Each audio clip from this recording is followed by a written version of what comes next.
So let's start with a brief history of gasoline vehicles.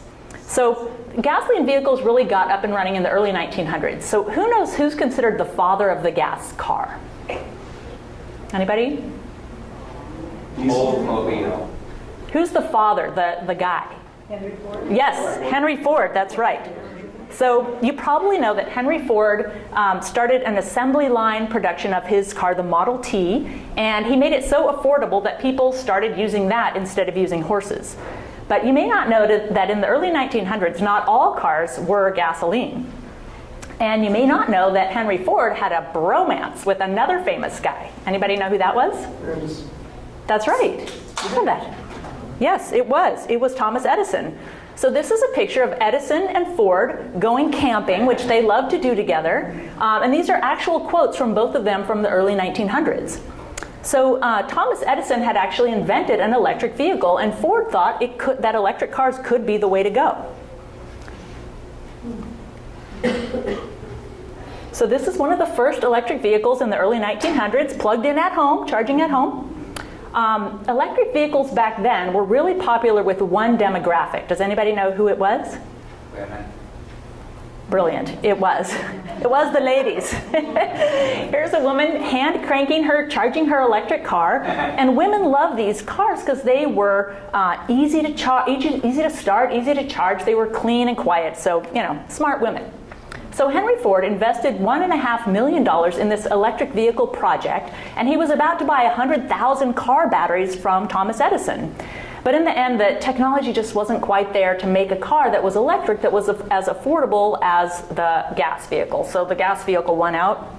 Also, round about that time in Texas, up from the ground come a bubbling crude, and oil became much more available and cheaper. So unfortunately, the whole electric vehicle idea was scrapped, and we have gas cars.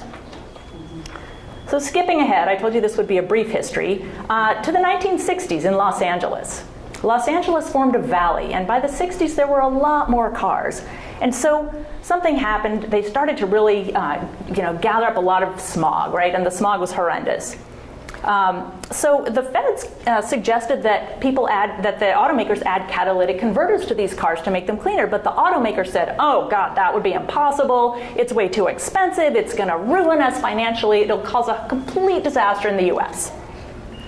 Well, in 1975, the federal government they regulated that all cars had to have catalytic converters, and lo and behold, the automakers were able to make them and still make money, and the air got a lot cleaner.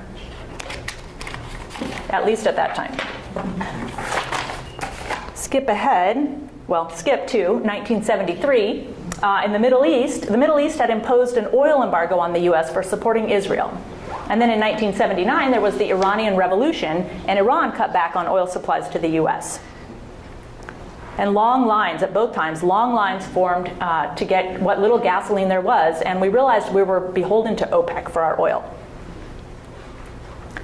Then from the 1980s on to today, we became more and more aware of the environmental impact of gasoline. So who knows what you have to make gasoline? What is there before there's gasoline, Luca? Oil. That's right, oil, crude oil.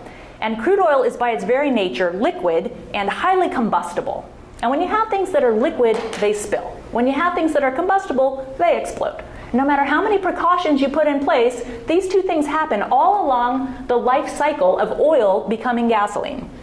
So I'll give you and they cause all kinds of death and destruction and environmental harm. So I'll give you just a few examples.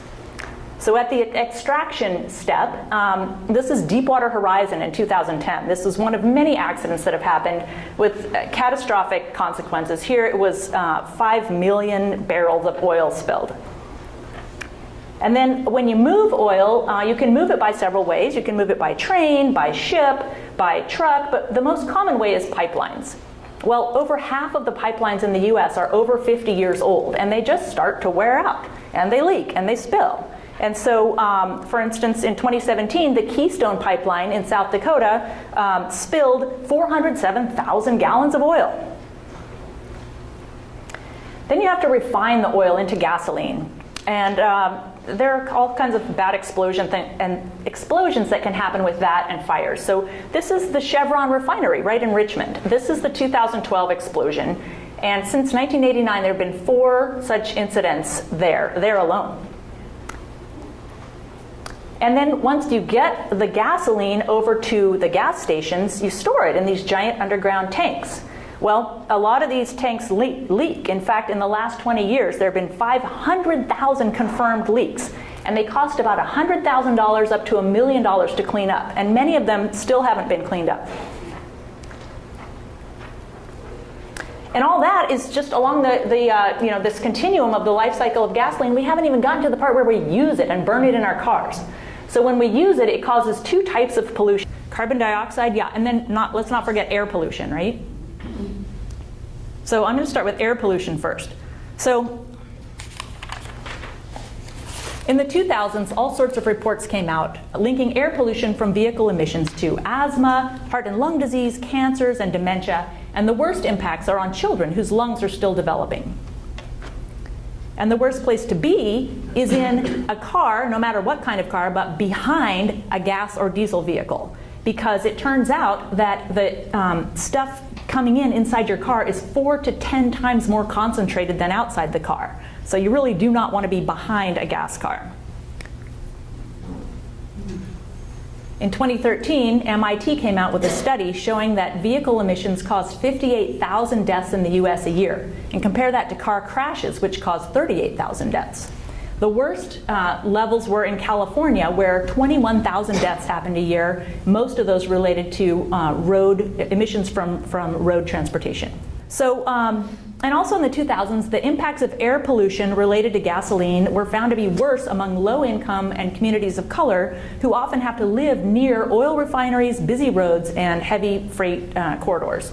And it turns out those who can't afford to live near their work are also experiencing this worse because they're having to spend more time in traffic. And this problem keeps getting worse.